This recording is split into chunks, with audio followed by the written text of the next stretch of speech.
मुख्यमंत्री विष्णुदेव साय सड़क दुर्घटना में कमी लाए के उद्देश्य से आज 15 नवा इंटरसेप्टर गाड़ी ला हरी झंडी दिखा के रवाना करीन। एक कार्यक्रम में उप मुख्यमंत्री और गृह मंत्री विजय शर्मा घलो मौजूद रहीन है। एक मौका में मुख्यमंत्री हकीन के यातायात नियम के पालन करे से हमला एक सुरक्षित यात्रा की गारंटी मिलते। उन्हें आजकल जो उपकरण नवा बाजार में आगे है ओकर उपयोग करके यातायात के सुरक्षा के व्यवस्था ला और पुख्ता करे जा सकत है। एक स्थिति सड़क दुर्घटना ला रोके बर नवा गाड़ी के व्यवस्था ट्रैफिक विभाग ला करेगे है। उनकर कहने से कि सर्वोच्च प्राथमिकता यही है कि सड़क दुर्घटना में कमी लाया जाए। एक बार नवा हाईटेक सिस्टम के अधिक से अधिक उपयोग करके सड़क परिवहन ला सुरक्षित बनाना ही सरकार की जिम्मेदारी है। उनकर कहने से कि केवल चालान करे से लोगन मन ला ट्रैफिक के ज्ञान नहीं हुए बल्कि लोगन ला नियम पालन करके जागरूक नागरिक के बने के परिचय देना चाहिए।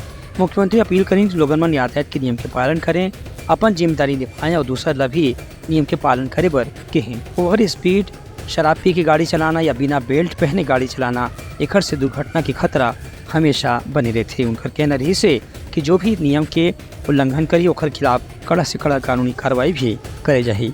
Bureau report, Uttarakhand news.